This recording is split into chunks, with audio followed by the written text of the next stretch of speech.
Let's take a couple good deep breaths, though, as we go into the Merabh. And I'm going to start it as a story. Take a good deep breath. This story is a very true story. It's about a Shaumbra, a true master, a true master. She was like so many of you. Came to the planet quite a while ago. And early in life, wondered why she had come to the biological family that she'd come to. Never felt quite right with it. Never felt like she was really a member of the family. It wasn't bad family. It wasn't, there's some abuse, but it wasn't anything extraordinary. But she just never felt like she was one of them. At a very early age, early age, I remember seeing her sitting on the grass in front of the house, daydreaming, saying, someday I'm going to escape from this place. Not meaning just her family and the house, but the place meaning kind of like a energy, a reality. Someday I'm going to escape from this place. Someday I'm going to go see the world. Someday I'm going to be able to follow my heart. I remember watching her on that day. So determined, so beautiful.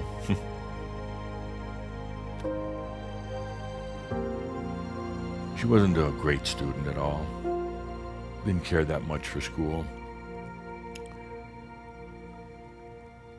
And it was interesting because while she was so good with people, she didn't have a lot of friends, didn't want a lot of friends. I found it was important to take plenty of time to herself.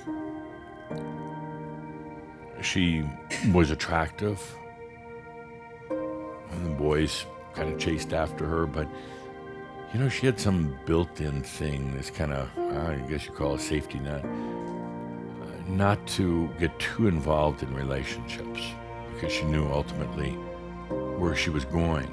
There wasn't room for that. Unfortunately, I guess, but there just wasn't room.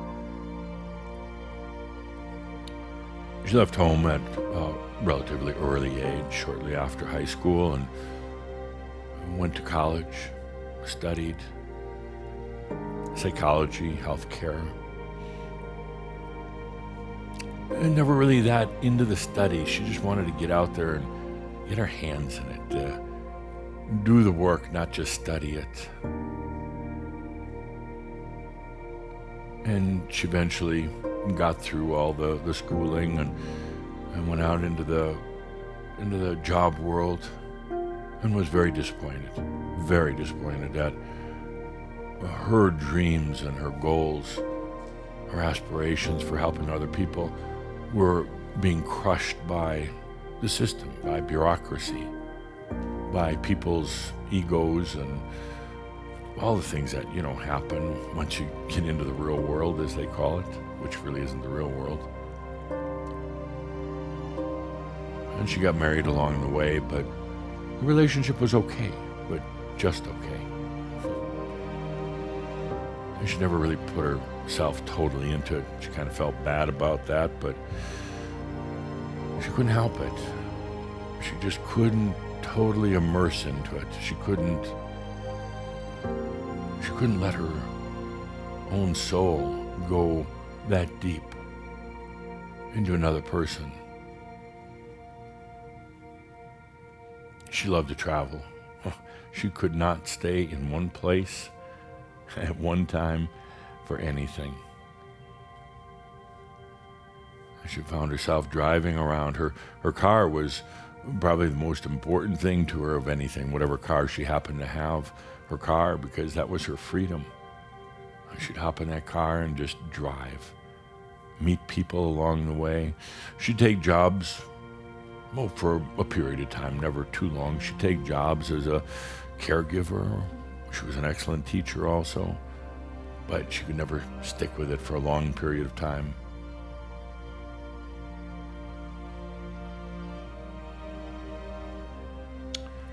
She found Crimson Circle 15 plus years ago. I'm not getting emotional, she is. She found Crimson Circle, and she knew she was home.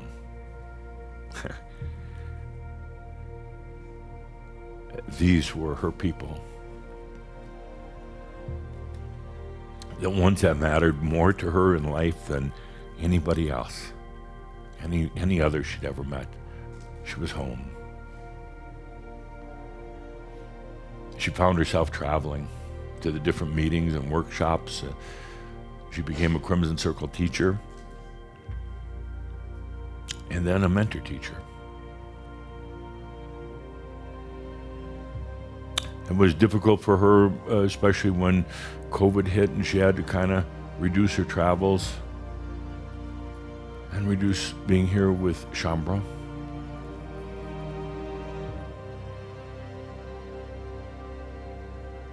And in the last year or so, well, let me back up a little bit more. 2020, she became realized. She realized she was realized. She wasn't resisting it anymore. She wasn't dealing with it theoretically. She said to herself one day, in the car, of course, I am realized. And it became so.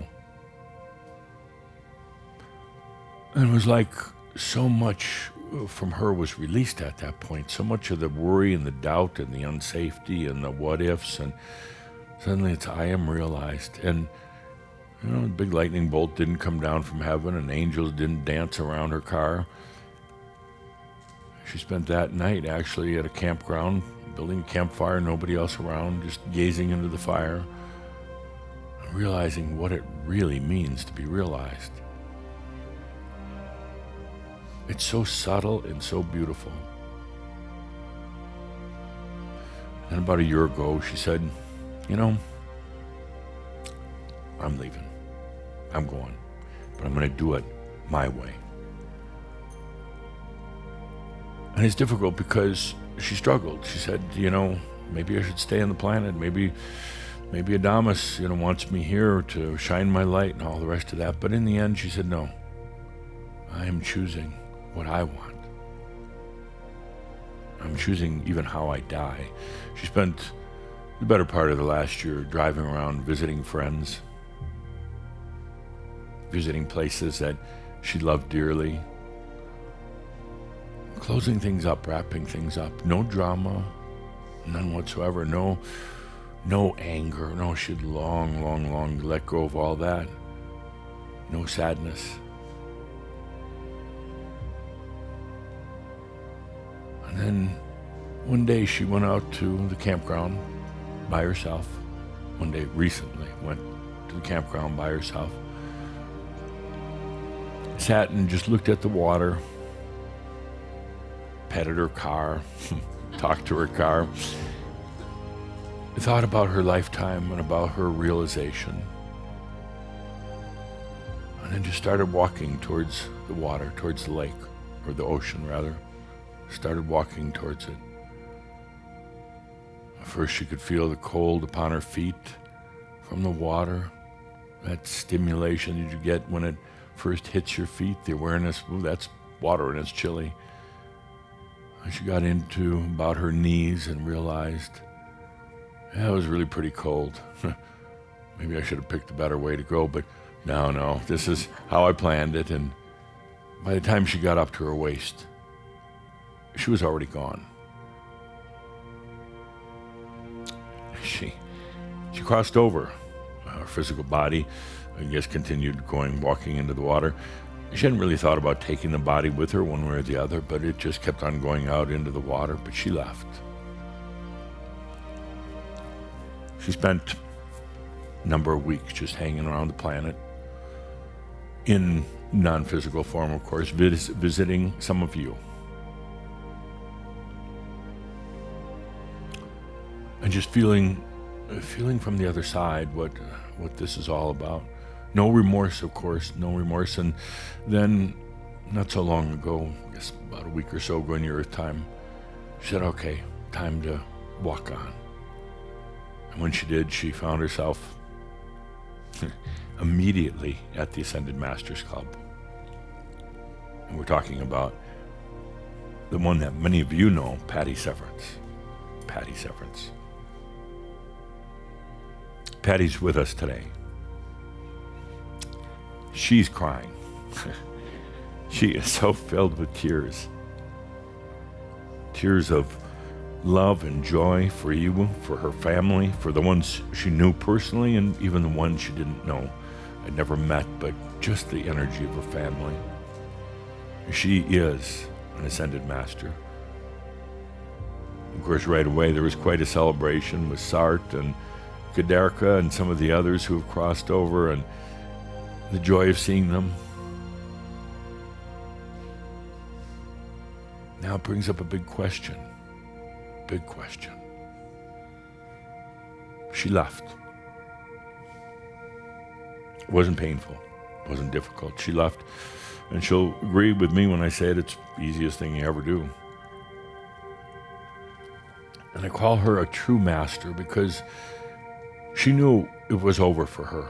And again, there wasn't there wasn't any drugs involved. She just walked out of her body. And it wasn't because of some medical issue or anything. It was just time. And it brings up a very important thing. And she's a true master because she followed her heart and what she wanted to do. But here you are, still on the planet. It brings up a big question. Why? You don't have to be here. By the way, I want to be very, very clear. This was not suicide. Suicide is when one takes their physical body, the life of their physical body, and therefore their brain. When you just walk out, it's not suicide. You're not destroying your body or your brain. You are choosing consciously to leave. So it brings up such an issue about staying, about going forth. Now, she just didn't have the energy. She said, I've been here, 70 plus years on the planet. I'm tired, I'm done, and I'm happy. And it's fine if the rest of you stay, but now's my time to leave. So she's here today with us, first of all, to send her love and her greetings, but to ask you a very pointed question. Looking into your heart, do you want to stay? She didn't. Looking into your heart, and she's saying now there's no fence sitting on this. There's no, well, maybe not. Do you want to stay? And if you do, it's time to claim your rights as a master. You can't do it without it. It's going to hurt too much. You can't maybe your way into this. If you want to stay, claim your rights. If you don't want to stay, you can walk out. Your spirit really leaves your physical body before it's physically dead. You're gone. It's just kind of on robo mode at that point. It could be days, but it's dead. And she asked that very profound question today. What would you like to do?